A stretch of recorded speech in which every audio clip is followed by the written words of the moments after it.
अनेक जण चार्ज झालेला मोबाईल पिन पासून वेगळा करतात, पण अडॅप्टरचं बटन चालूच असतं। रिमोटनं टीव्ही बंद केला जातो, पण विजेचं मुख्य बटन बंद केलं जात नाही। एसी, पंखे याबाबतही बऱ्याचदा असंच असतं।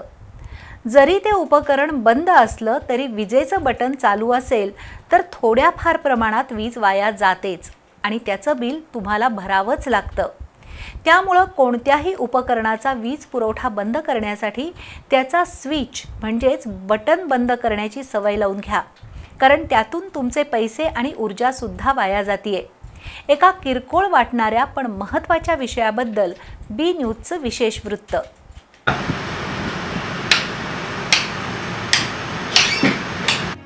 आपण मोबाईल चार्जिंगला लावतो, मग मधूनच मोबाईल पिन पासून वेगळा करतो, पण लाईटचं बटन चालूच असतं। आपल्याला वाटतं चार्जिंग होत नसल्यानं लाईट बिल वाढायचा प्रश्नच नाही। अनेक घरी रिमोटनं टीव्ही बंद केला जातो, पण लाईटचं बटन म्हणजे पॉवर सप्लाय चालूच असतो। हाच प्रकार मिक्सर, कम्प्युटर, लॅपटॉप याबाबत सुद्धा होतो। संबंधित उपकरण चार्ज झालं तरी बटन बंद केलं जात नाही आणि उपकरणाचा वापर होत नसला तरी लाईटचं बटन चालूच असतं। कधी आळस म्हणून तर कधी अज्ञानामुळे घरोघरी हे प्रकार पाहायला मिळतात।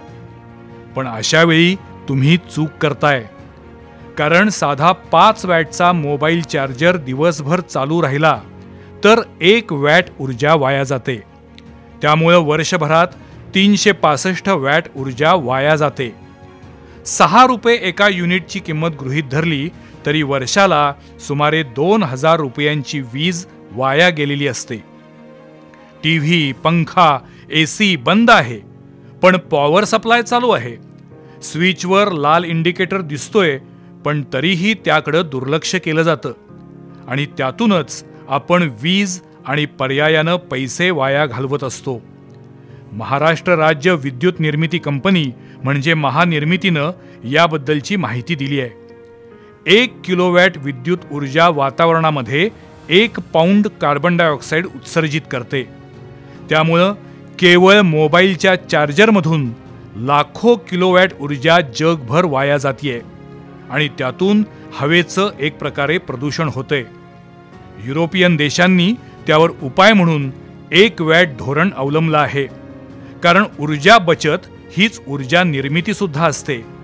त्यामुळे उगीच सरसकट लाईटचं बटन ऑन ठेवण्यात शहाणपणा नाही, उलट नुकसान आहे। कारण थेंबे थेंबे तळे साचे असं आपण जेव्हा म्हणतो, तेव्हा प्रत्येक वॅटद्वारे वीज वाचे हे पण लक्षात ठेवा।